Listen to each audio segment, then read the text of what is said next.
मैं परमेश्वर पिता का धन्यवाद करता हूं।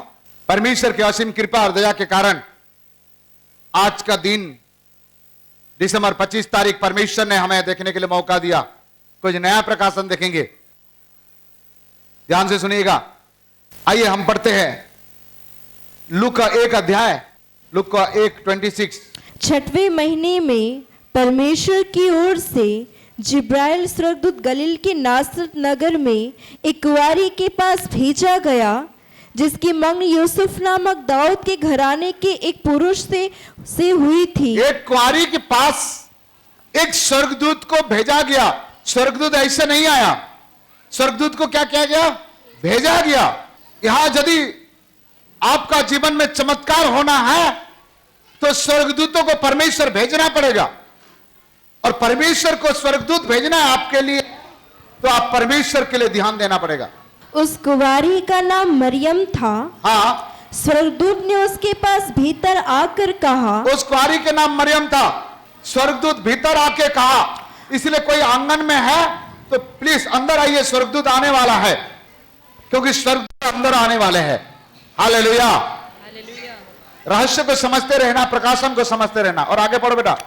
स्वर्गदूत ने उसके पास भीतर आकर कहा, यस, आनंद और जय तेरी हो, जिस पर ईश्वर का अनुग्रह हुआ है। यहां 3 बात 4 बात बोल चुका है।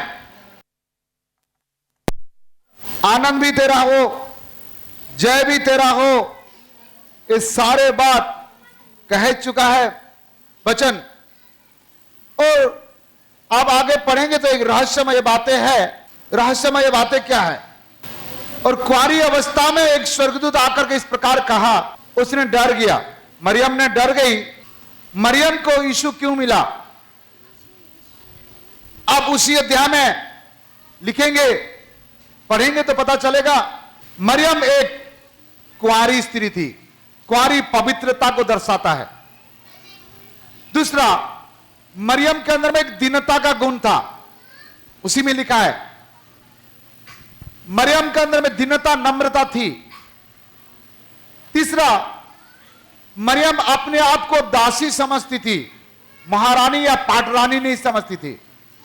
दासी के मतलब यही है, सेवा करने वाला। दासी का मतलब क्या है? सेवा करने वाला। कुंवारी समझती थी, दीनता थी, दासी समझती थी, पवित्र थी। और परमेश्वर का वचन कहता है वो परमेश्वर को भय करने वाले थे, परमेश्वर का आज्ञा पालन करने वाले थे, जिसके कारण से प्रभु यीशु मसीह मरियम का पेट में जन्म लिए। यीशु मसीह यदि हमारा अंदर में जन्म लेंगे तो क्या होगा? एक स्त्री यदि गर्भवती होती तो पहला क्या होता है? हाजी, स्त्री लोगों को पता चलेगा। स्त्री गर्भवती होती है तो उल्टी होती है। उल्टी मतलब अंदर के चीज को बाहर निकालना। अंदर के चीज को क्या करना? इसका मतलब कोई कमजोरी है, कोई समस्या है, कोई बीमारी है, कोई तकलीफ है, सब बाहर निकल जाएगा। उसके बाद क्या होती है? उसके शरीर का रूप बदल जाता है। जब यीशु मसीह किसी के जन्म में आएगा, किसी का पेट में, उनके व्यक्तिगत जीवन में परिवर्तन होगी। पर्सनल लाइफ में क्या होगा? परिवर्तन होगा। सेकंड, जिस घर में जन्म लेता है उस घर का महल बदल जाएगा। उनके पारिवारिक जीवन में परिवर्तन होगी। कौन सा जीवन में परिवर्तन होगा? पारिवारिक जीवन में। तीसरा, जिस घर में, जिस मोहल्ला में यीशु मसीह जन्म होगा उस मोहल्ला भी परिवर्तन हो जाएगा। जिस गांव में यीशु मसीह जन्म लेगा उस गांव भी परिवर्तन हो जाएगा। यीशु मसीह यहां ईसाई बनाने के लिए नहीं आया है, मनुष्य का जीवन को परिवर्तन करने के लिए आया है। मनुष्य के चरित्र को परिवर्तन करने के लिए आया है। मनुष्य के स्वभाव को परिवर्तन करना चाहता है। यदि यीशु मसीह हमारा अंदर में आने के बाद, मसीह को ग्रहण करने के बाद, मसीह को पाने के बाद भी हमारा वो चरित्र बदला नहीं है। कौन सा चरित्र? दारू, जुम बराबर, तमाकू, गुटखा, पान, चुना वाला, मुंह को लाल करने वाला पान, सिगारेट, बीड़ी, गंदी गंदी हरकत करना, आंख को मटमट करना, ये सारे स्वभाव यीशु के अंदर में नहीं था। यदि आपके अंदर में है तो यीशु आपके अंदर में नहीं है। आप खाली दावा करते हैं कि यीशु मेरे अंदर में है, लेकिन यीशु नहीं है आपके अंदर में। यदि यीशु मसीह आपके अंदर में रहना है तो आपको मरियम नहीं बनना है, मरियम के स्वभाव को अपनाना है। मरियम के स्वभाव और यीशु मसीह के स्वभाव काफी मिलता जुलता है। क्यों मिलता जुलता है? मरियम 90% पवित्र थी, परंतु यीशु मसीह 100% पवित्र थे। क्यों मरियम 90% पवित्र? क्योंकि वो सांसारिक माता पिता के द्वारा जन्म लिए थे, परंतु प्रभु यीशु मसीह का जो मां है सांसारिक मां है, परंतु जो पिता है पवित्र आत्मा है। इसलिए 100% यीशु मसीह क्या है? पवित्र है। इसलिए हम सांसारिक माता पिता के द्वारा जन्म लिए हैं, इसलिए वी आर नॉट 100% होली। हम 100% पवित्र नहीं है, परंतु हम 99 तक जा सकता है। हम 99 तक जा सकता है। आप 10% पवित्र रह के देखिए, आपको आनंद आएगा, आपको अच्छा लगेगा। ये तो यीशु मसीह मरियम के पास आए। दूसरा, यीशु मसीह का जन्म लेने वाला संदेश किसको मिला? लूका 2 अध्याय 8 पद पढ़िएगा। और उस देश में कितने गड़िए थे जो रात को मैदान में रहकर अपने झुंड का पहरा देते थे, और प्रभु का एक दूत उनके पास आ खड़ा हुआ, और प्रभु का तेज उनके चारों ओर चमका, और वे बहुत डर गए। तब स्वर्गदूत ने उनसे कहा, मत डरो, क्योंकि देखो मैं तुम्हें बड़े आनंद का सुसमाचार सुनाता हूँ, जो सब लोगों के लिए होगा। एक बात, आनंद के समाचार मरियम के पास भी गया, आनंद के समाचार चरवाहा के पास गया। गडरिया, कितना अच्छा है गडरिया जाति। गडरिया लोगों के पास स्वर्गदूत ने गया। लो ध्यान देना शब्द को। मरियम के पास कौन गया था? स्वर्गदूत। क्या समाचार दिया? आनंद का समाचार। गडरिया के पास कौन गया था? स्वर्गदूत। क्या समाचार दिया? आनंद का समाचार। मरियम को यीशु तुम्हारा अंदर जन्म होगा पवित्र आत्मा का द्वारा, एक संदेश दिया। गडरिया लोगों को क्या संदेश दिया? हे गडरिया लोग, एक जगह में यीशु मसीह जन्म हुआ है। बोलकर गडरिया लोगों को क्यों संदेश दिया? अब उनके प्रकाशन आपको बताना चाहूंगा। हेलो, यीशु का अर्थ क्या है? पापों से उद्धार करने वाला। बेथलेहम का अर्थ मालूम है? बेथलेहम का अर्थ मालूम है क्या किसी को? बेथलेहम का अर्थ है रोटी के घर। बेथलेहम छोटा सा जगह है। बेथलेहम में लगभग 25 परिवार रहते थे, छोटा सा नगर है। और बेथलेहम सबसे गरीब जगह था। और बेथलेहम का अर्थ है रोटी के घर। और बेथलेहम में यीशु मसीह पैदा हुआ। एक संदेश दिखाने चाह रहा है, कह रहा है, हे बेथलेहम वासी, आप जो संसार का रोटी खा रहे हो ना, ये रोटी खा करके आप मर जाओगे, लेकिन बेथलेहम वासी के लिए, बेथलेहम में रहने वाले लोगों के लिए एक रोटी आया है ऊपर से। कौन सा रोटी? यीशु रूपी रोटी। यीशु मसीह कहते हैं, मैं जीवन की रोटी हूं, जो मुझे खाएगा वो कभी नहीं मरेगा। Hallelujah, hallelujah. इसलिए यीशु रूपी रोटी चाहिए, जो खाओगे तो कभी नहीं मरेगा। और यीशु रूपी रोटी खाना है तो मन फिराना है, पश्चाताप करना है, पिता पुत्र पवित्र आत्मा के नाम से डूब कर बपतिस्मा लेना है, तब आप उस रोटी खाओगे। जब आप रोटी खाओगे दोबारा नहीं मरोगे। हालेलुया। इसलिए जो उद्धार नहीं पाया है, जो मन नहीं फिराया है, जो छुटकारा नहीं पाया है, आज यीशु को स्वीकार करो, पश्चाताप करो, मन फिराओ और यीशु रूपी रोटी को खा लो। यूहन्ना 6:54 में लिखा है, जो मेरा मांस खाता है वो नहीं मरता और जो मेरा लहू पीता है वो अनंत जीवन पाता है। हालेलुया। इसलिए बेतलीम वासी को रोटी दिया गया, और रोटी का नाम क्या है? यीशु। यीशु। और वो रोटी जो खाएगा वो नहीं मरेगा। बेतलीम नगर का देश का नाम क्या है? इस्राएल देश में। इस्राएल देश सारे संसार में से छोटा देश, और छोटा देश, छोटा नगर, छोटा गांव में मेरे यीशु मसीह पैदा हुआ। यीशु मसीह सबसे बड़ा स्वर्ग में रहने वाला व्यक्ति और नीचे आकर के छोटा नगर, छोटा जगह में चरनी के पास में पैदा हुआ होगा, क्योंकि बाइबल बताती है यीशु को चरनी में रखा गया।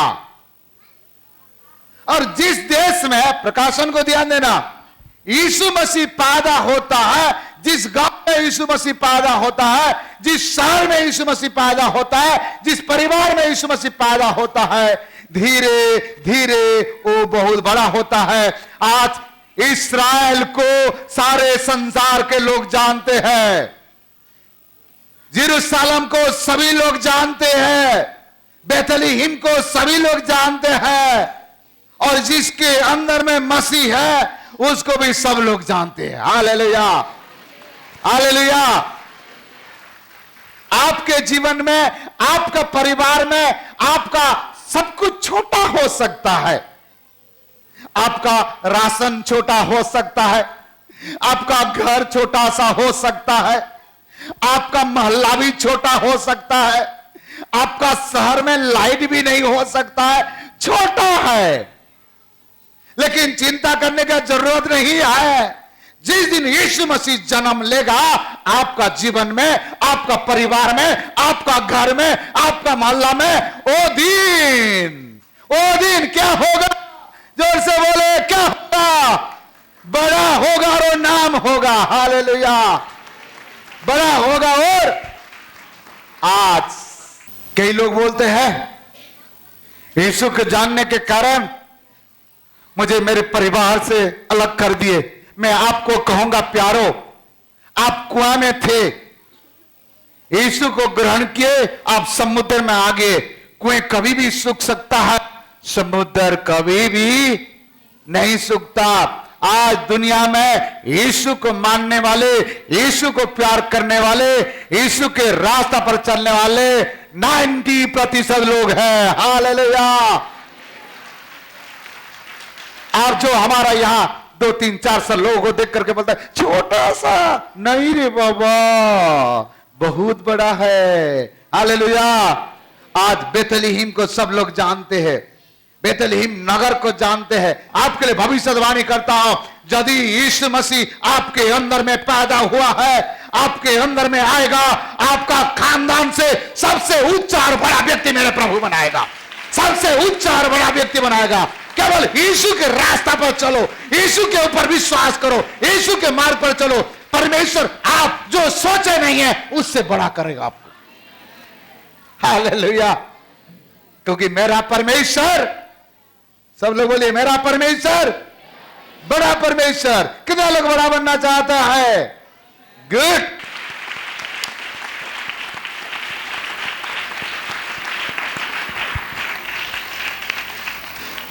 आज प्रार्थना करके जाना 2023, और जो सोचे नहीं है, जो आप देखे नहीं है, जो आपका चित्त में नहीं लगा, उससे बड़ा काम मेरे प्रभु आपके साथ करेगा, करेगा, करेगा। इसीलिए हम क्या कहते हैं? यीशु नाम मिला, यीशु नाम मिला, मेरा जीवन सवर गया, मेरा जीवन सवर गया। यीशु नाम मिला, यीशु नाम मिला, मेरा जीवन सवर गया, मेरा जीवन सवर गया। मत्ती 2 अध्याय 1 पद से हम पढ़ेंगे। हेरोदेस राजा के दिनों में, किसके दिनों में? हेरोदेस राजा के दिनों में, जब यहूदिया के बेतलहम में यीशु का जन्म हुआ, बेतलहम में यीशु का जन्म हुआ, तो पूर्व से कई ज्योतिषी यरूशलेम में आकर पूछने लगे। ओ ज्योतिषी, ज्योतिषी के मतलब क्या है? हमारा देश पंडित, विद्वान, ज्ञानी व्यक्ति को ज्योतिषी कहते थे। हेरोदेस राजा के दिनों में, जब यहूदिया के बेतलहम में यीशु का जन्म हुआ, तो पूर्व से कई ज्योतिषी लिखा है, और कई लोग बोलते हैं 3 ज्योतिषी आया है। और क्या लिखा है? यरूशलेम में आकर पूछने लगे, यहूदियों का राजा जिसका जन्म हुआ है कहाँ है? क्योंकि हमने पूर्व में उसका तारा देखा है और उसको प्रणाम करने आए हैं। ज्योतिषी लोग आकर पूछने लगे राजा को, एक तारा हमें दिखाई दिया, हमें पता चला एक उद्धारकर्ता जन्म लिया है, लेकिन ये नहीं मालूम कि कहां जन्म लिया है। हेरोदेस का घर से बेतलहम मात्र 6 किलोमीटर। कितना किलोमीटर? 6 किलोमीटर। हेरोदेस को भी पता नहीं है। किसको पता नहीं है? हेरोदेस को भी पता नहीं है, ज्योतिषी लोगों को भी पता नहीं है। हालेलुया। लेकिन आपको पता चल गया। हालेलुया, बोलो प्रभु यीशु मसीह की। और ज्योतिषी लोगों के पास गया, राजा ने बुला के देख रहा है। और आगे क्या लिखा, पढ़ो। यह सुनकर हेरोदेस राजा और उसके साथ सारा यरूशलेम घबरा गया। सारे यरूशलेम घबरा गए। और तब उसने लोगों के सब प्रधान याजकों और शास्त्रियों को इकट्ठा करके उनसे पूछा, मसीह का जन्म कहाँ होना चाहिए? मसीह के जन्म कहाँ होना चाहिए? मतलब ज्ञानी तो नाम है परंतु अनुभवी नहीं है, क्योंकि मसीह के जन्म का पता लगाना इतना आसान नहीं है जब तक मसीह ना बताए। और प्यारो, यहां कहां होना चाहिए? और आगे उन्होंने उससे कहा, यहूदिया के बेतलहम में, क्योंकि भविष्यवक्ता के द्वारा यह लिखा गया है, हे बेतलहम, तू जो यहूदा के प्रदेश में है, तो किसी भी रीति से यहूदा के अधिकारियों में सबसे छोटा नहीं, क्योंकि तुझ में से एक अधिपति निकलेगा जो मेरी प्रजा इस्राएल की रखवाली करेगा। एक भविष्यवाणी किया गया, हे यरूशलेम तू छोटा नहीं है। हमने बोला था ना, हे यरूशलेम छोटा नहीं है, तुम में एक अधिकारी, एक पावरफुल व्यक्ति तुम में से क्या होगा? पैदा होगा। आप अपने आप को छोटा समझ रहे हो, आपके द्वारा मेरा यीशु मसीह बड़े बड़े काम करेगा। आपके द्वारा, हमारा द्वारा, हम छोटा नहीं है, हमारा द्वारा यीशु बड़ा बड़ा काम करेगा। अपने आप को क्यों कमजोर समझते हो? इसलिए फिलिमोन 1:11 में लिखा है, पहले तो कोई काम का नहीं था, अब तू मेरा और तेरा दोनों का काम का आदमी है। पहले हम भी कोई काम के नहीं थे, अब मसीह के लिए भी काम का है और अपने लिए भी काम का है। ज्योतिषी लोग क्या कर रहा है? खोज रहा है। पढ़िए। तब हेरोदेस ने ज्योतिषियों को चुपके से बुलवाकर उनसे पूछा कि तारा ठीक किस समय दिखाई दिया था? और उसने यह कहकर उन्हें बेतलहम भेजा, जाओ उस बालक के विषय में ठीक ठीक मालूम करो। ठीक ठीक मालूम करो, हमें बताओ। रुको, ज्योतिषी लोग खोज कर रहा है जिसको जानकारी नहीं है और जो जानकारी रखना चाहता है। प्यारो, बुद्धिमान और ज्ञानी लोग हर समय जानकारी खोजते हैं। खोज करने के लिए हमें क्या आवश्यकता है? जिज्ञासा आवश्यकता है। जानने के लिए सबसे ज्यादा इच्छुक कौन रहता है? छोटे बच्चे लोग रहते हैं, हर समय पूछते रहते हैं, पापा ये क्या है, मम्मी ये क्या है, ये क्या है। लेकिन बड़े लोग नहीं पूछते। यदि अपने आप को छोटा करोगे, यदि अपने आप को छोटा समझोगे, तो आपके अंदर में सीखने का इच्छा होगा। और जिस दिन आप कहोगे मुझे सब कुछ मालूम है, फिर आप बड़े बन गए हो। और जिस दिन कहोगे मुझे कुछ नहीं मालूम है, मुझे सीखना है, वो दिन आप अपने आप को छोटा कर रहे हो। बिना सोचे समझे किसी को निंदा नहीं करना, किसी को बदनाम नहीं करना। मसीह क्या है, मसीह के लोग क्या है, मसीह के राज्य कैसा है, मसीह कैसा है, इसके बारे में पता लगाना। बिना सोचे समझे बदनाम मत करना किसी को। आज खोज करना, जानकारी रखना। कौन खोज करता है, कौन खोज करता है? बाइबल में और एक रेफरेंस आपको पढ़ाऊंगा, मत्ती 7:7। मांगो तो तुम्हें दिया जाएगा, हाँ, ढूंढो तो तुम पाओगे, हाँ, खटखटाओ तो तुम्हारे लिए खोला जाएगा। ढूंढोगे तो तुम पाओगे ना। यीशु मसीह कहां जन्म हुआ, ढूंढोगे तब पाओगे ना। हमें ढूंढना चाहिए। सब लोग बोले हमें ढूंढना चाहिए, हमें खोज करना चाहिए, हमें जानकारी करना चाहिए। खोज कैसे करना चाहिए, कौन करता है मैं बता दिया।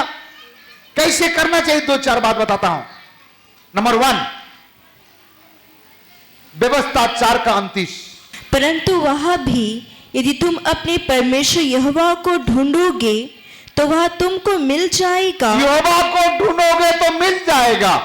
शर्त यह है कि, लेकिन शर्त है, यहोवा को ढूंढोगे तो मिल जाएगा। यहोवा को ढूंढोगे तो, परमेश्वर को ढूंढोगे तो क्या है, मिल जाएगा। लेकिन एक शर्त है। क्या शर्त है? नंबर 1, तुम अपने पूरे मन से, पूरे मन से ढूंढना है। हालेलुया। पूरे मन से ढूंढना। मन बहुत खतरनाक है। मन में असाध्य रोग लगा हुआ है, मन भाग जाता है, मन धोखा देता है। इसलिए पूरे मन से परमेश्वर को खोजना। और पढ़ो बेटा आगे। और अपने सारे प्राण से उसे ढूंढो। सारे प्राण से ढूंढना है। और अंत के दिनों में जब तुम संकट में पड़ो और ये सब विपत्तियां तुम पर आ पड़े, तब तुम अपने परमेश्वर यहोवा की ओर फिरो और उसकी मानना। उससे मानना। संकट आ जाए, समस्या आ जाए तो प्रभु का मानना, प्रभु की ओर वापस आना। पहला बात हमने देखे इस पॉइंट का कि पूरे मन से परमेश्वर को क्या करना, खोजना। ठीक है। दूसरा बात, पहला इतिहास 16:11। यहोवा और उसके सामर्थ की खोज करो। यहोवा के सामर्थ की खोज करो। उसके दर्शन के लिए लगातार खोज करो। हाँ, सेकंड पॉइंट, लगातार खोज करना। पहला पॉइंट पूरे मन से खोज करना, सेकंड पॉइंट लगातार खोज करना। हालेलुया। कैसे खोज करना? लगातार। लगातार मतलब 1 दिन, 2 दिन, 1 महीना। व्यवस्था 28:9 में लिखा है।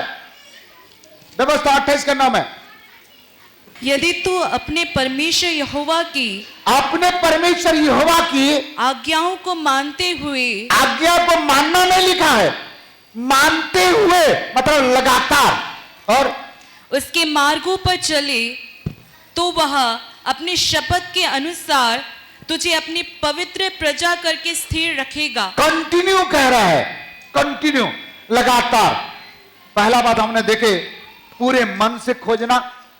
दूसरा बात हम क्या देखे? लगातार खोजना। तीसरा बात, दूसरा इतिहास 7:14। तब यदि मेरी प्रजा के लोग जो मेरे कहलाते हैं, हाँ, दिन होकर प्रार्थना करें। मेरा प्रजा के लोग दिन होकर के प्रार्थना करें। क्या आवश्यकता है? दीनता की आवश्यकता है। चौथा, प्रार्थना के द्वारा खोजना। पहला हमने देखे पूरे मन से खोजना। दूसरा कैसे खोजना चाहिए? लगातार खोजना। तीसरा कैसे खोजना चाहिए? दिन होकर खोजना। चौथा कैसे खोजना चाहिए? प्रार्थना के साथ खोजना। ठीक है, मत्ती 11:28। हे सब परिश्रम करने वालों और बोझ से दबे हुए लोगों, मेरे पास आओ, मैं तुम्हें विश्राम दूंगा। मेरा जुआ अपने ऊपर उठा लो, मेरे जुआ अपने ऊपर उठा लो और मुझसे सीखो। और किससे सीखो? मुझसे सीखो। यीशु मसीह कहता है मुझसे सीखो। और क्योंकि मैं नम्र और मन में दीन हूं। कैसे है? नम्र। और यीशु मसीह कैसे है? मन में दीन है। हमारे मन में दीनता होना चाहिए, देखावटी नहीं। प्रभु यीशु मसीह आपके अंदर में रहेगा तो आप भलाई करने वाला व्यक्ति बन जाएंगे। दूसरा इतिहास 7:14 पढ़ा है। तब यदि मेरी प्रजा के लोग हाँ। जो मेरे कहलाते हैं यस, दिन होकर प्रार्थना करें दिन होकर प्रार्थना करे और मेरे दर्शन की खोजी होकर हाँ। अपनी बुरी चाल से फिरे। हाँ, खोजने के लिए बुरी चाल से फिरना पड़ेगा, बुरा चाल चलन को छोड़ना पड़ेगा। तब प्रभु को आप खोजोगे, तब आप पाओगे। एक अच्छा इंसान बनो। यीशु के पास आने से धर्म परिवर्तन करने की जरूरत नहीं है, जाति परिवर्तन करने की जरूरत नहीं है। चरित्र का परिवर्तन करो, स्वभाव का परिवर्तन करो, बुरी आदत को छोड़ो, सही रास्ता पर चलो, पुराना चरित्र को छोड़ो, अपने सारे बुरी चाल चलन से फिरो लिखा है। हम यीशु मसीह का जन्मदिन पालन नहीं करते, हम सच्चाई को पालन करते। और आगे क्या लिखा है? तो मैं स्वर्ग में से सुनकर, मैं स्वर्ग में सुनूंगा। बुरी चाल चलन से दूर रहोगे तो मैं स्वर्ग में से सुनूंगा और उनका पाप क्षमा करूंगा और उनके पाप को क्या करूंगा? क्षमा कर दूंगा। और उनके देश को हाँ। ज्यों का त्यों कर दूंगा। ज्यों के त्यों कर दूंगा। ज्यों के त्यों मतलब, ज्यों के त्यों मतलब जैसा था ऐसे कर दूंगा। आपका हानि हो गया, आपका परमेश्वर भर देगा। आपका शरीर सुखड़ा गया, आपको आपका परमेश्वर नया शरीर दे देगा। आपका बैंक बैलेंस खत्म हो गया, ज्यों की त्यों कर देगा, दोबारा भर देगा। आपका घर में रोटी खत्म हो गया, आटा खत्म हो गया, ज्यों की त्यों कर देगा, मतलब रोटी। आपका घर में खुशी नहीं है, दोबारा खुशी को लौटाएगा। आपका घर में शांति नहीं है, दोबारा शांति को लौटाएगा। आपका घर में प्रेम नहीं है, दोबारा प्रेम को लौटाएगा। आपका घर में एकता नहीं है, मेरा परमेश्वर आपका घर में एकता को दे देगा। हालेलुया। लेकिन करना क्या है? परमेश्वर को खोजना, बुरी चाल चरित्र को छोड़ना और यीशु के रास्ता पर चलना। यीशु मसीह सच्चा परमेश्वर है, यीशु मसीह पवित्र परमेश्वर है। सारे मानव जाति के लिए जीवन दिया, मर गया, गाड़ा गया, जी उठा, जिंदा परमेश्वर है। आपको प्रेम करता है। बाजू वालों को बोलिए, आपको प्रेम करता है।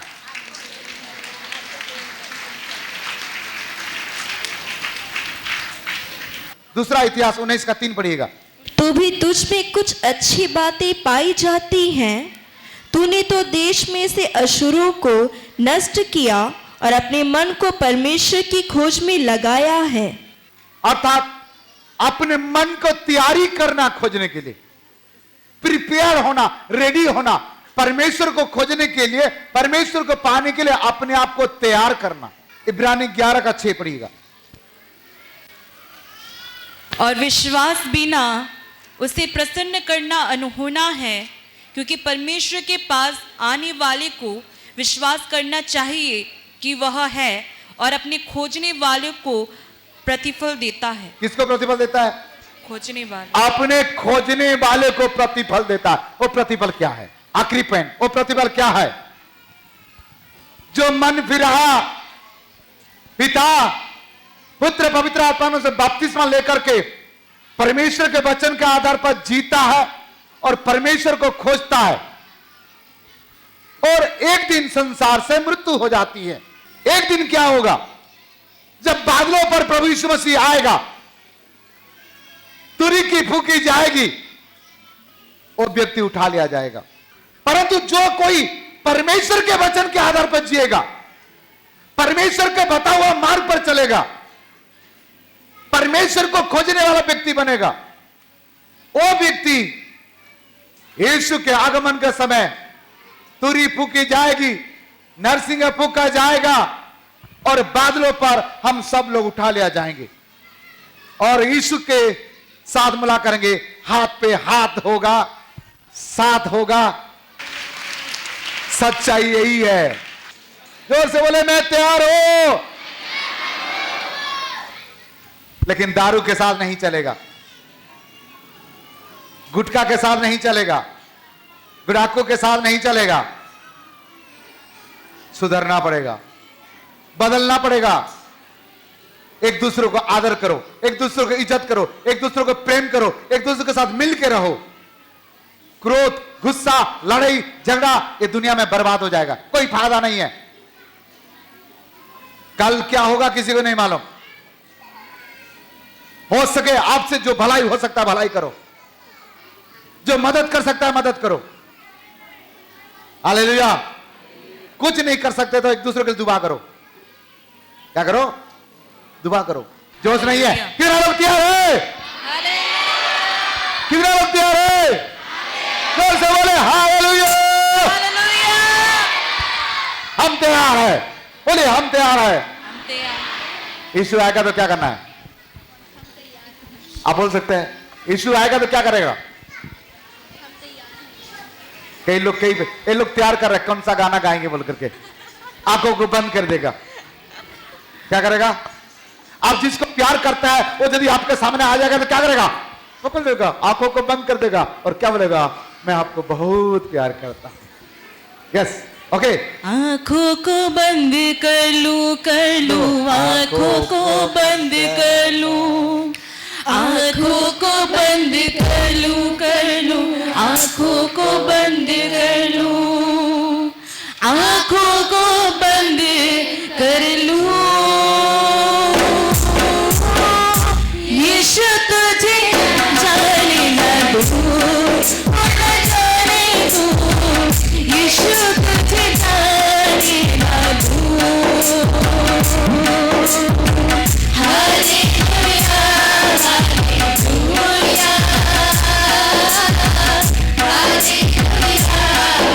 हालेलुया, पलकों के दरवाजे से मैं गिरूं दिल के अंदर, पलकों के दरवाजे से मैं गिरूं दिल के अंदर। दुल्हे मेरा यीशु जी है, तेरा ही तो मंदिर। दुल्हे मेरा यीशु जी है, तेरा ही तो मंदिर। अपने हर धड़कन में, दिल की हर धड़कन में, अपने हर धड़कन में, दिल की हर धड़कन में, तेरे कदम मैं रखूं।